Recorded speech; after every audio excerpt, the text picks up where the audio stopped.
Happy ഗാർഡനിന്റെ പുതിയ എപ്പിസോഡിലേക്ക് എല്ലാവർക്കും സ്വാഗതം. നിങ്ങൾ ഈ ചാനൽ ആദ്യമായാണ് വരുന്നതെങ്കിൽ ചാനൽ സബ്സ്ക്രൈബ് ചെയ്ത് സൈഡിൽ കാണുന്ന ബെൽ ബട്ടൺ അമർത്തിയെന്ന് ഉറപ്പുവരുത്തുക. എങ്കിൽ മാത്രമേ ഈ ചാനലിൽ വരുന്ന പുത്തൻ വീഡിയോകൾ നിങ്ങൾക്ക് നോട്ടിഫിക്കേഷനായി നിമിഷനേരം കൊണ്ട് അറിയാൻ സാധിക്കൂ.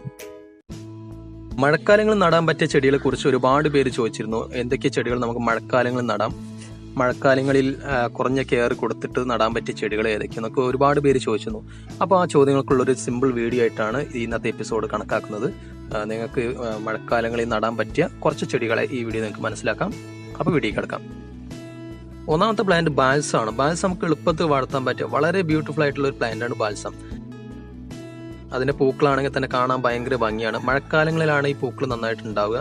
മഴക്കാലങ്ങളിൽ നന്നായിട്ട് ചെടികൾ വളരും. മഴക്കാലങ്ങളിലാണ് ഒട്ടുമിക്ക കെയർ ഇല്ലാതെ ഈ ചെടി നന്നായിട്ട് വളരുന്നത്. അപ്പോൾ മഴക്കാലങ്ങളിൽ വളർത്താൻ പറ്റിയ നമ്പർ 1 പ്ലാന്റ് ആണ് ബാൽസം. പക്ഷെ ബാൽസം നമ്മൾ ഗ്രോ ബാഗിലൊക്കെയാണ് നടന്നെങ്കിൽ വെള്ളം അധികം ഓവർ ആവാതിരിക്കാൻ പ്രത്യേകം ശ്രദ്ധിക്കുക. അപ്പോൾ ഏതൊരു ചെടിയെ പോലും തന്നെയും ചെടി നടുമ്പോൾ ബാൽസത്തിനും നീർവാർച്ച നമ്മൾ ഉറപ്പെടുത്തണം. മഴക്കാലങ്ങളിൽ ഏറ്റവും ബെറ്റർ ആയിട്ട് നടാൻ പറ്റിയ ചെടിയാണ് ബാൽസം.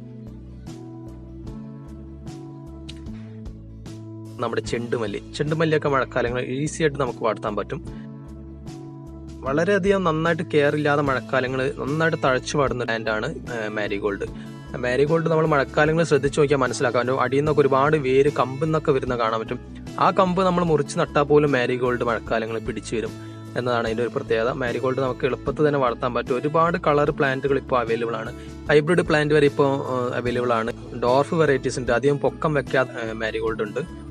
എളുപ്പത്തിൽ വളർത്താൻ പറ്റിയ അഥവാ യെല്ലോ, ഓറഞ്ച്, അതുപോലെ കടും റെഡ് ഒക്കെ വരുന്ന ടൈപ്പ് വെറൈറ്റി ഒക്കെ മാരിഗോൾഡ് ഇപ്പം കാണാൻ പറ്റും. നമുക്ക് ഈസി ആയിട്ട് വളർത്താൻ പറ്റും. കോസ്മോസ് നമുക്ക് എളുപ്പത്തിൽ വളർത്താൻ പറ്റും. മഴക്കാലങ്ങളിൽ കോസ്മോസ് വളരെ സിമ്പിൾ ആയിട്ട് വളർത്താം. Rose, pink, crimson, purple, white അങ്ങനെ ഒരുപാട് നിറങ്ങളിൽ കോസ്മോസ് അവൈലബിൾ ആണ്. ഇതിന്റെ മിക്സ്ഡ് വെറൈറ്റി ഓൺലൈനായിട്ടൊക്കെ നമുക്ക് വാങ്ങാൻ കിട്ടും. അടുത്ത സൂര്യകാന്തിയാണ്. സൂര്യകാന്തിയുടെ പല വെറൈറ്റികളും, അത് ഗാർഡൻ സൂര്യകാന്തിയൊക്കെ ഇപ്പോൾ ഒരുപാട് വെറൈറ്റി വരുന്നുണ്ട്. അപ്പോൾ സൂര്യകാന്തിയൊക്കെ നമുക്ക് എളുപ്പത്തിൽ നടാൻ പറ്റിയ ചെടിയാണ്. നമ്മൾ പൂന്തോട്ടങ്ങളിലൊക്കെ ഒരു സൂര്യകാന്തി ഉണ്ടാകുമ്പോൾ തന്നെ കാണാൻ തന്നെ വല്ലാത്തൊരു അട്രാക്ഷൻ ആയിരിക്കും. അടുത്ത ചെടി സീനിയ. പിന്നെ പോപ്പുലർ ആയിട്ടുള്ള ചെടിയാണ്. നമുക്കറിയാം സീനിയ നമ്മുടെ നാട്ടിൽ എല്ലായിടത്തും ഒട്ടുമിക്ക പേർക്കും അറിയാവുന്ന ചെടിയാണ് സീനിയ നമുക്ക് മഴക്കാലങ്ങളിൽ ഈസി ആയിട്ട് വളർത്താൻ പറ്റും.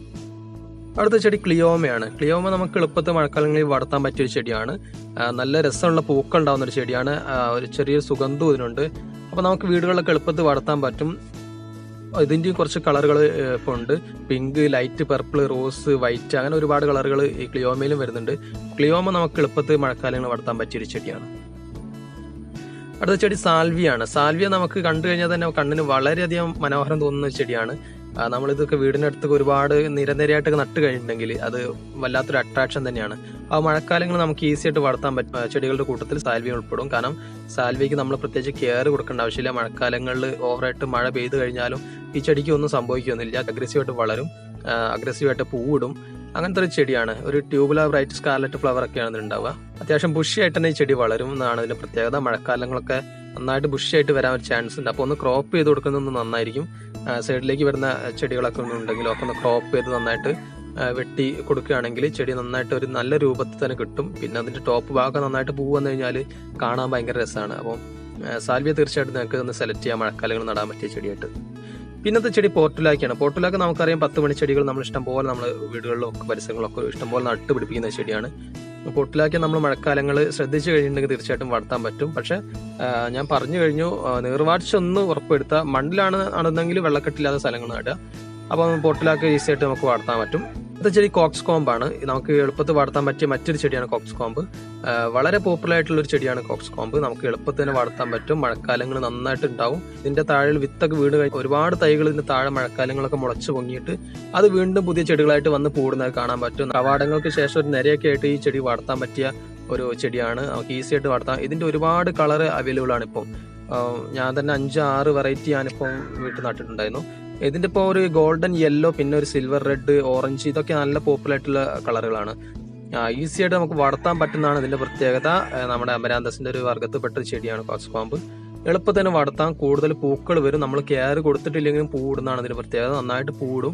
പൂ വിരിഞ്ഞു കഴിഞ്ഞാൽ തന്നെ ഇത് ഒരുപാട് ദിവസം നമുക്ക് പൂക്കൾ ഇതുന്നതിന് വാടാതെ കിട്ടും. പിന്നെ ഒരു ചെടി നടുന്നേക്കാളും നല്ലത് ഒരുപാട് ചെടികൾ കൂട്ടത്തോടെ നടുന്നതായിരിക്കും കോക്സ് കോമ്പ് കൂടുതൽ ഭംഗി ഉണ്ടാവുക എന്നാണ് എനിക്ക് പറയാനുള്ളത്. നമുക്ക് ചട്ടിയിൽ നടുന്നതിന് പകരം നിലത്ത് നമുക്കൊരു നിരയായിട്ടോ അല്ലെങ്കിൽ ഒരു പാഷ്യൊക്കെ ആയിട്ട് നമുക്ക് കോസ്കോമ്പ് നടാം. അങ്ങനെ നട്ട് കഴിഞ്ഞാൽ കാണാൻ ഭയങ്കര രസമായിരിക്കും, കൂടുതൽ അട്രാക്ഷൻ കിട്ടും. നമുക്ക് കളർ മിക്സ് ചെയ്തോ മിക്സ് ചെയ്യാതെ ഒറ്റ സിംഗിൾ ലൈനൊക്കെ ആയിട്ട് നമുക്ക് ചെയ്യാൻ പറ്റും.